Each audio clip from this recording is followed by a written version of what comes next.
2 waves of missiles and drones from Yemen just slammed into Israeli airspace in less than 24 hours. And for the first time since this war began on February 28th, a brand new front has officially opened, one that could change absolutely everything. The Houthis, the Iran-backed militia that brought global shipping to its knees in the Red Sea, just announced they are in this war. Cruise missiles, ballistic missiles, armed drones, all launched from over 1,000 miles away, straight at some of the most sensitive military sites in southern Israel. Air raid sirens screamed across Beersheba. Alerts blared near Dimona, home to Israel's most closely guarded nuclear research facility. And now, Israel's multi-layered air defense system, a system that was supposed to be impenetrable, is being stretched across yet another front at a moment when it is already under more pressure than at any point in its history. This is not a drill. This is a massive escalation. And in this video, we are going to break down exactly what happened in both waves, what weapons were used, why Israel's defenses are under extraordinary strain, and what this means for the region, for global energy markets, and for the world economy. Let's start with what happened. On Saturday, March 28th, Houthi military spokesperson Brigadier General Yahya Saree appeared on the group's Al-Masirah satellite television and made a declaration that sent shockwaves across the entire Middle East. He announced that the Yemeni armed forces had carried out what he called their first military operation targeting Israel since the start of the US-Israeli war on Iran. The weapon of choice for this first wave was a barrage of ballistic missiles, fast, high-trajectory weapons that arc through the upper atmosphere before plunging back toward their targets at several times the speed of sound. These were aimed at what Saree described as sensitive Israeli military sites in southern Israel. Within minutes, air raid sirens erupted across the Beersheba area, the Dimona region, and surrounding communities stretching all the way down to Ayelet. Beersheba is not some small border outpost. It is the third largest city in Israel, a major military and administrative hub, and it sits uncomfortably close to the Dimona Nuclear Research Center, one of the most heavily protected locations on the planet, a facility that Israel has never officially acknowledged houses nuclear capabilities, but which every intelligence agency in the world recognizes as the cornerstone of Israel's strategic deterrence. The Israel Defense Forces confirmed they had identified the launch from Yemen and stated that their aerial defense systems had successfully intercepted the incoming threat. No casualties were reported. No structural damage was confirmed. On the surface, it looked like the defenses held. But that was only wave 1. Less than 24 hours later, Yahya Saree was back on television with a second announcement. This time, he revealed that the Houthis had launched a second full-scale attack on Israel. And this wave was fundamentally different from the first. The Houthis didn't just fire ballistic missiles again. This time, they combined ballistic missiles with cruise missiles and armed drones. A mixed-payload, multi-vector assault, specifically engineered to test every single layer of Israel's defense architecture at the same time. And this is important to understand technically. Ballistic missiles and cruise missiles are completely different threats that require completely different defensive responses. A ballistic missile follows a high, predictable arc. It launches steeply, exits the atmosphere, and comes screaming back down at hypersonic speeds. Radar systems can often detect these launches early because the trajectory is visible and somewhat predictable, but cruise missiles are a different animal entirely. They fly low, sometimes just tens of meters above the ground, hugging the terrain, using the curvature of the Earth and the landscape to hide from radar. They can change direction, they can follow pre-programmed waypoints, and by the time a defense system picks one up, the reaction window can be measured in single-digit seconds. Add armed drones to this mix. Slow-moving, but numerous, cheap to produce, and capable of acting as both weapons and decoys, and you have a layered attack specifically designed to overwhelm even the most sophisticated defense network in the world. The IDF confirmed they had identified and intercepted a cruise missile during this second wave. But the full details of the engagement, how many projectiles were launched, how many were intercepted, and how many may have reached their intended targets, have not been publicly disclosed. The Houthis made one thing unmistakably clear. This was just the beginning. Saree vowed that military operations would continue in the coming days and would not stop until what he called the aggression against all fronts of the resistance ceases entirely. Now, let's talk about why this fundamentally changes the equation of this war. Before March 28th, the Houthis had stayed out of the conflict. They watched from the sidelines as the war that began on February 28th, when the United States and Israel launched coordinated strikes on Iranian targets, escalated week by week. Iran retaliated across the Gulf. Hezbollah opened a front from Lebanon. Strikes spread into Kuwait, the UAE, and Oman. But the Houthis, the group that had already demonstrated its willingness to take on the most powerful navies in the world, remained quiet. They issued warnings. They said their fingers were on the trigger, but they didn't fire. Until now. And when they finally moved, they didn't fire a single warning shot. They launched 2 coordinated waves of mixed weapons attacks in under 24 hours. That is not a cautious entry into the conflict. That is a calculated statement of capability and intent. Here's what makes this so uniquely dangerous. The Houthis have already proven beyond any reasonable doubt that they can project devastating force far beyond their own borders. During the Israel-Hamas war that erupted after October 7, 2023, the Houthis launched attacks on more than 100 merchant vessels in the Red Sea using missiles and drones. They sank 2 commercial ships. They took the lives of 4 sailors. They upended commercial shipping through one of the most critical maritime corridors on Earth, a waterway through which roughly $1 trillion worth of goods passes every single year. They forced global shipping companies, including Maersk, to halt Red Sea transits entirely. They caused hundreds of vessels to reroute thousands of miles around the Cape of Good Hope at the southern tip of Africa, adding weeks to delivery times and billions of dollars in additional fuel and insurance costs. The U.S. Navy deployed multiple carrier strike groups to respond, conducting months of airstrikes. And still, the Houthis kept firing. The Trump administration launched a renewed campaign against them in early 2025 that lasted weeks. Even that did not permanently degrade their capability. Now that same battle-tested, refined, and proven capability has been aimed directly at Israel from over 1,000 miles away. So what exactly is Israel's defense system facing? Israel operates what is widely considered the most advanced multi-layered air defense system in the world. At the lowest level, you have Iron Dome, designed to intercept short-range rockets, artillery shells, and mortars.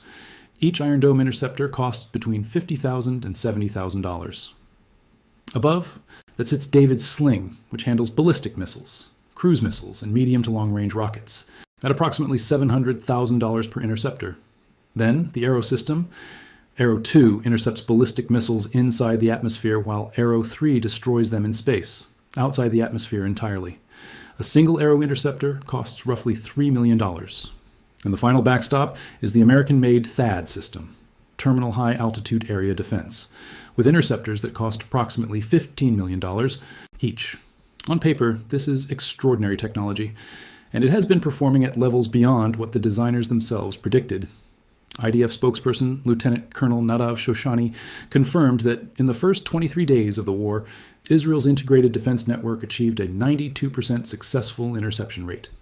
Former commanders of Israel's missile defense have said that any system achieving 60 to 70% is already considered excellent, but 92% is not 100%.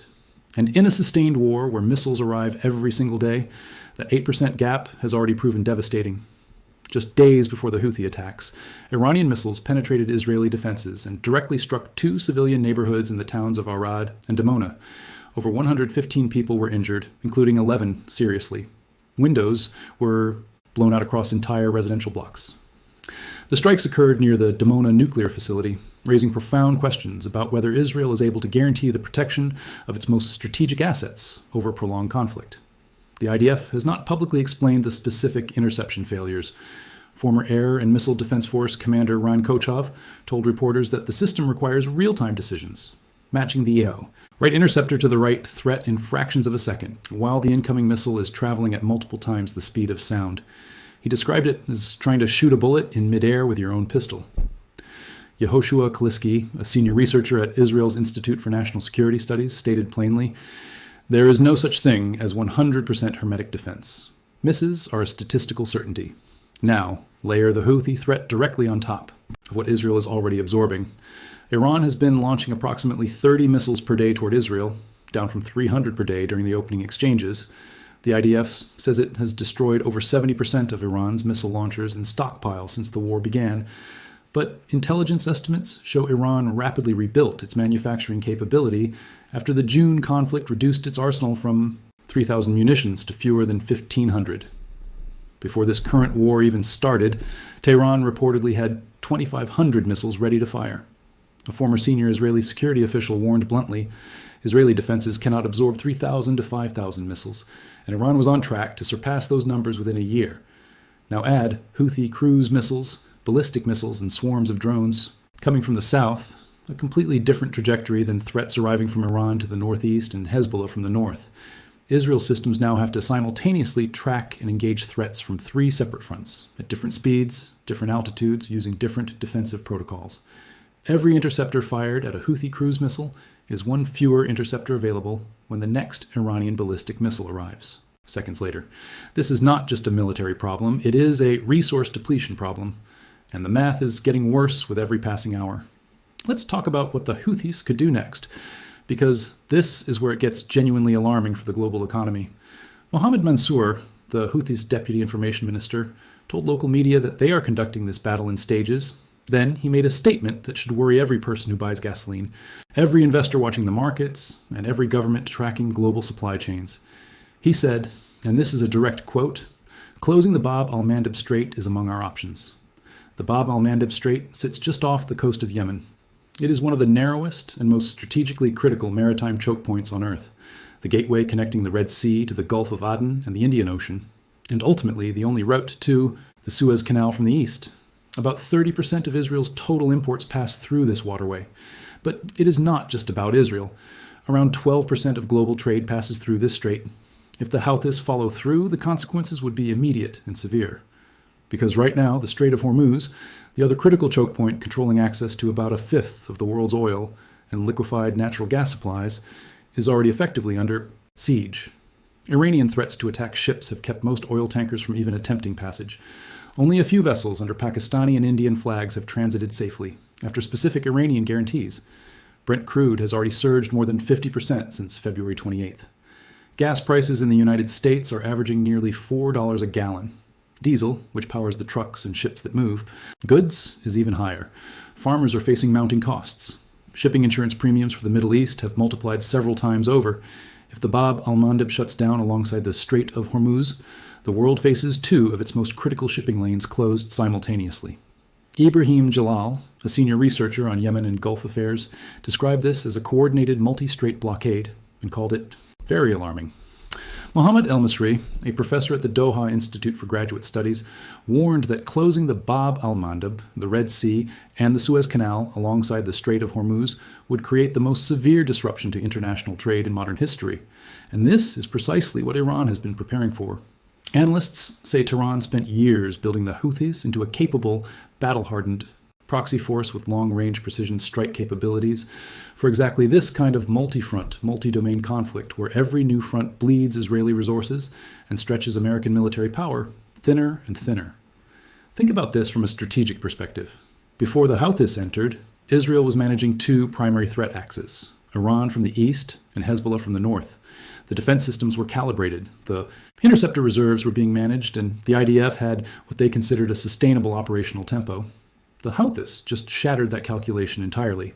A third front from the south means interceptor consumption goes up, radar tracking becomes more complex, and the decision-making burden on human operators inside Israel's command centers increases dramatically. Military analysts describe this as a saturation strategy. You don't need to overwhelm the defense system with sheer numbers if you can force it to divide its attention across multiple simultaneous threat corridors. The more directions the missiles come from, the more likely something gets through. And the Houthis just added the direction Israel was least prepared for. There's also a dimension to this that goes beyond the immediate military picture. Iran recently demonstrated something that alarmed defense establishments around the world. In the days before the Houthi attacks, Tehran launched missiles toward Diego Garcia, the remote Indian Ocean island roughly 2,500 miles away, where the United States and Britain maintain a strategic air base. British Defense Secretary John Healey confirmed that 2 Iranian missiles were launched toward the island. He said one fell short, and the other was brought down short of its target. Neither got close to Diego Garcia. But the sheer fact that Iran attempted a strike at that range sent a clear message. Some analysts believe this may have been Iran's first use of intermediate-range ballistic missiles, raising alarm bells across Europe about suddenly finding itself within potential reach of Iranian weapons. An IDF spokesperson confirmed Iran fired a missile to a distance of almost 4,000 kilometers. If Iran is developing or already possesses missiles with ranges far exceeding what was publicly known, the implications extend far beyond the current conflict. It means Tehran's deterrence umbrella is larger than anyone assumed, and the Houthis operating under that umbrella only compound the threat. And there is a critical military complication that needs attention. The USS Gerald R. Ford, the most powerful aircraft carrier in the United States Navy, went to port in Crete earlier in the week for repairs. The most formidable naval asset America had in the region is sidelined. Sending it back into the Red Sea means placing it directly in the same high-intensity combat zone that nearly overwhelmed the USS Dwight D. Eisenhower in 2024. The Pentagon has responded by dispatching thousands of Marines on amphibious assault ships, with the first arriving Friday. The 82nd Airborne Division is expected to deploy next. Secretary of State Marco Rubio said operations could wrap up within weeks. But every new front makes that timeline harder to believe. Meanwhile, the war keeps expanding. 9 Israeli soldiers were wounded in rocket attacks from Lebanon on Saturday. Iranian strikes hit targets across the Gulf. An Iranian airstrike struck the village of Eshtaol near Jerusalem, hospitalizing 7. 3 Lebanese journalists were reportedly hit in an Israeli airstrike on a media vehicle. In Iran, at least 5 civilians were reported lost in a strike on a residential area. In Zanjan, and the Iran University of Science and Technology in Tehran was struck. Anti-war demonstrations swept cities across the United States on Saturday, with organizers describing the rallies as a call to action against the war. The conflict has become increasingly unpopular domestically, weighing heavily on the Republican Party ahead of midterm elections in November. President Trump has threatened to strike Iranian energy infrastructure if Iran does not reopen the Strait of Hormuz, but has extended his own deadline by 10 days. Pakistan, Egypt, and Turkey are attempting to relay messages between the warring parties. Iranian President Masoud Pezeshkian spoke directly with Pakistan's Prime Minister Shehbaz Sharif, and Pakistan's government is hosting a meeting with the Turkish and Saudi foreign ministers to seek ways to ease tensions. But Tehran continues to insist it is not negotiating directly with Washington. 2 people familiar with the diplomatic back channels have expressed doubt that direct talks will happen anytime soon. And with every new escalation, the distance between the 2 sides grows wider. The Pentagon's financial exposure is staggering on its own. Reports indicate the United States burned through $5.6 billion worth of munitions in just the first 2 days of strikes on Iran. That is a pace of spending that cannot be sustained indefinitely. Meanwhile, Iranian attacks on a U.S. airbase in Saudi Arabia wounded 12 American service members, 2 of them seriously, one of the most significant breaches of American air defenses so far in this conflict.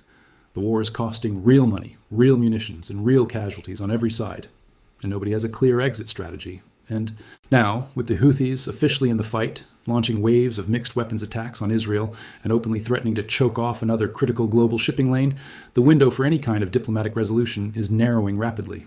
This war is 1 month old.